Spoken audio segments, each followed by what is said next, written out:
It is Indiana in the Morning on WCCS, presented by First Commonwealth Bank. And our conversation with Dr. Ralph May is brought to you, of course, by Marcus & Mack, a law firm representing injured people. Dr. May, of course, with the Community Guidance Center. But we're going to be talking about a few different things today, not just the advice that he's been giving out over the past few weeks with Todd, but we're going to be talking about some events that have probably changed up their event schedules because of the COVID-19 outbreak. But we still welcome him on the phone with us today. Dr. May, good to hear from you again. Thanks, Josh. Thanks for having me. And it's a great pleasure. And I know that the advice that you've been giving out, I know a lot of our listeners have been paying close attention to what you've been talking about concerning coronavirus. So be heartened, I think, that that is going very well. But we want to talk about some of the other things going on because I know the work that you do with the Indiana County Suicide Task Force and the Walk for a Wonderful Life normally coming up next month. Is that still going to be on schedule, or is that going to change around a little bit? Well, due to Corona, we're all having to make adaptations, right? We have to adjust based on the best available evidence of the virus and taking into account safety, but also other public health-related issues, suicide prevention, general wellness and well-being. So the Suicide Task Force looked very closely at this, and this would be our 8th annual Walk for a Wonderful Life. September is Suicide Prevention Month. And so we've always done the Walk for a Wonderful Life at Mack Park at the end of September. We just decided it was too risky at this point because we don't really know the impacts of the virus and how that would work. So we're going to do the walk virtually during the entire month of September. It's like, I don't know, people might know the Pittsburgh Marathon did this, where we essentially give people the month of September. People are encouraged to walk, run, bike, hike during the month of September. They can register for our event on Eventbrite. They don't have to donate, but we're asking for donations. That's our only fundraiser that we do for suicide awareness. But you get on Eventbrite, you register there, and you tag the Suicide Task Force of Indiana County on Facebook or on Instagram. And then you track your walk. During the month, you could take the whole month to do it. You track your distance on GPS, smartphone, smartwatch. You can choose your own course, whatever you want to do, get your family and friends involved in the walk, because that's a very important part of the walk, has been pulling together families and people who have experienced suicide loss or struggled with suicidal thinking or experienced suicide attempts themselves. So getting a group involved, we really encourage, because we see families walk every year, and that's very encouraging in memory of individuals who have died by suicide and also in support of the community. So what we use the donations for is not only for the purposes of raising awareness, but we train people in Indiana County. Anyone can be trained in QPR, question, persuade, refer, which is like CPR. We like the idea of training in CPR to save a life. Train 1,000 to save one. Right. QPR, question, persuade, refer, is train 1,000 people in how to address somebody who's struggling with suicide, how to talk to someone, how to engage them in the conversation, and how to get them the help that they need. We've trained, Josh, and this is credible, in the last 5 years, we trained 1,500 Indiana citizens. Wow, 1,500 in QPR. People. Wow. I mean, we've trained schools, we've trained churches, we've trained businesses, we've trained, and this is wonderful because the more we can train people in recognizing the warning signs of suicide and in how to talk to someone and how to get them help, the more lives we can save. And that's really the purpose of the Walk for a Wonderful Life, is raising awareness and raising some funds, because we have to buy the books and buy the training manuals, which we give for free. The training is free. Right. We offer it free to the public.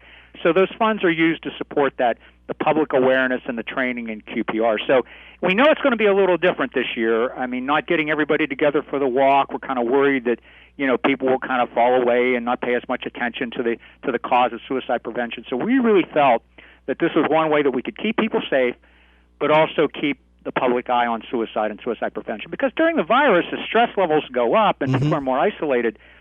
Jerry over in the corner and I were talking about this, the stress level, and people were worried about the general public health and mental health and well-being, that we will see impacts on depression and the suicide rate over time. So I think this is more timely than it's ever been in terms of raising public awareness and getting people trained. Now, that was a lot of information there. And wow, it's amazing that the fact that they are going virtual with this walk, it does sound like it's going to be a lot of fun. And people, as you said, can continue to be together with their families and do this. They may be able to do it either at like Yellow Creek or Blue Spruce, or they may take to a treadmill in their home to do it.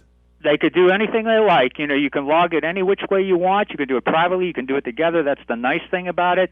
But the goal is, of course, to raise awareness, to provide resources to the Suicide Task Force. I mean, all of us are volunteers on the task force. Nobody gets paid. All the volunteers, the coordinators, and all that are giving their own time for this cause.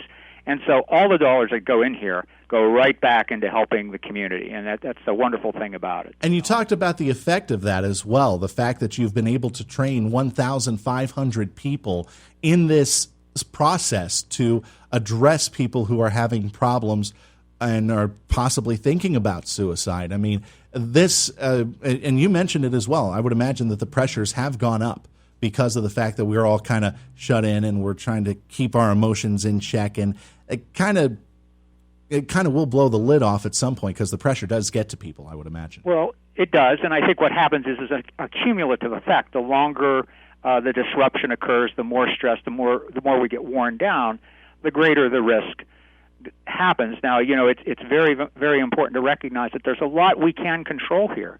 And by recognizing the risk and recognizing the impacts, then we can do something about it before it becomes critical. And that's the whole idea here. Mm-hmm. Prevention is about recognizing the warning signs before it reaches a point of no return. And that's the whole idea. We're talking with Dr. Ralph May of the Community Guidance Center and the Walk for a Wonderful Life at this moment in time, and we'll get to the Newman sale in just a little bit. But this walk has gone on for many years, and of course it's also had the benefit of having some organizations come in and set up booths to kind of give themselves some exposure. Any plans on getting those organizations maybe to do a virtual booth, maybe on Facebook or something, like I've seen with conventions up and down the road? Well, we've been talking about that, and that we're actually looking to find some way to be able to do that effectively. I mean, we're pulling in some expertise to be able to do that. Remember, we're all volunteers. We're all just trying to kind of adapt to the virus and what we need to do to be able to reach as many people as possible. So we're still looking into the variations of how we might do that. We wanted to make sure the first thing we got is the opportunity for people to participate in the walk so that the idea of suicide prevention continues to be out there. And then and then our website has links to all the various agencies that are part of our group. And Suicide Task Force, I mean, just to plug ourselves a little bit, I mean, we have about 30 community agencies all at the table. I mean, it's one of the largest interagency groups in Indiana that shows the dedication of the Indiana community to the idea of suicide prevention. Okay, how can people register for the walk? What they have to do is they log into Eventbrite, so that they can log in through Eventbrite to register, and then they tag the Suicide Task Force of Indiana County on Facebook or on Instagram, and that way that will associate the Eventbrite with us. And so you can make a donation. The donation can be made by, if you want to use a debit card, a credit card, or if you want to send a check to us at the Suicide Task Force of Indiana County, that information is on our website as well. That would be acceptable as well. Any donations are welcome because we operate, on a very limited budget, and we reinvest everything basically in the training books and public presentations. And the Suicide Task Force website is? The Suicide Task Force is the Suicide Task Force of Indiana County, which is stf.org.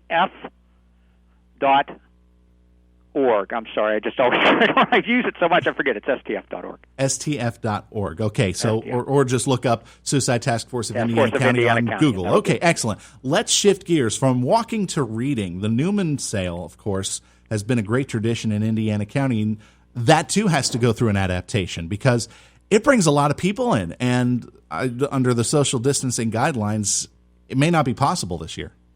Yeah, my wife is one of the co-chairs, and so I'm going to speak on her behalf. But we had waited a long time. I mean, most of the people know the Newman News book sale. We set up a big tent in St. Thomas More parking lot.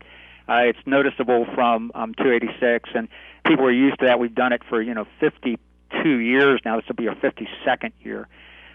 We waited till the last minute because we wanted to make sure that we couldn't do it, and it's clearly not safe enough. The people come into the tent, it's very crowded, even when we try to control the crowds and use social distancing and masking. We just didn't feel comfortable. So what we wanted to do is we looked at our categories, and children's books and paperback fiction books are clearly some of our biggest categories. Now, we get over 100,000 books donated a year, Josh. Oh, yeah. I think you've been there. It's it's a huge, we have more than libraries. It's not just one tent. It's one tent and several rooms inside St. Thomas Yeah, the More. whole basement of the church, 2 big tents. It's a huge undertaking. It takes all year to plan and get the donations in and sorted.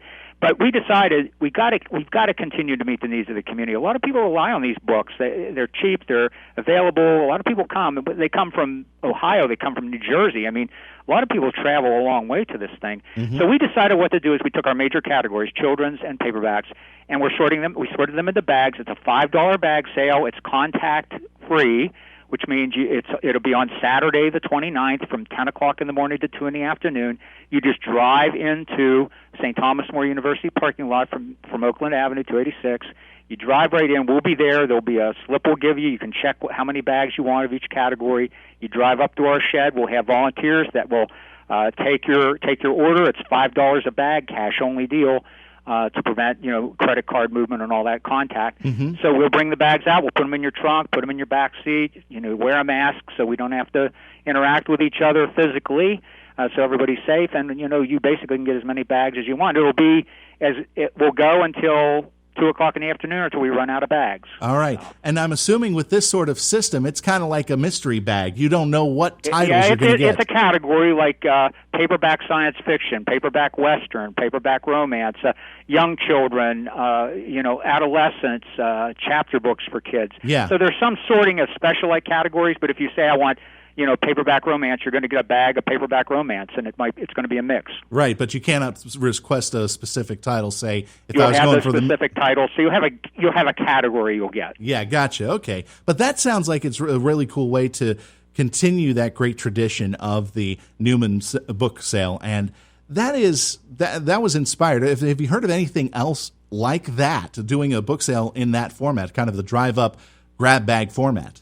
Well, there are other book sales that go on across the country, and we are kind of in a network of contacts that relate to one another. And we heard other book sales going through the same thing we're going through with COVID, of course. And so we talked to a couple of other sale reps, and they said, well, we're trying to do this drive-through thing, and some of them found it to be extremely successful, and some of it not so much. So the truth of the matter is, I talked to our pastor, and we're considering this an experiment to get these books out to the community, to continue to keep the Newman Used Book Sale alive and in people's thoughts through the year, and then next year we'll ramp up, and next year I think will be huge because we have a lot of donations that we won't be able to get rid of this year, and we're going to continue to take them starting after the first of the year. So, this year we're going to see how it goes. It could be we're there for all 4 hours and we don't do many bags, or it could be we could be done in a half an hour, an hour if we get a lot of people. So. Definitely. All right. Well, Dr. May, thank you very much. We're just about up to the mark here, but we want to thank you very much for joining us today here on Indiana in the Morning to talk about 2 great events, the Newman Book Sale and the Walk for a Wonderful Life. I hope they're both big successes. Thanks again for joining us. Thank you, Josh. Anytime. All right. That is Dr. Ralph May of Community Guidance Center talking about Walk for a Wonderful Life and the Newman Center and the Newman Book Sale, the annual Newman Book Sale here on Indiana in the Morning.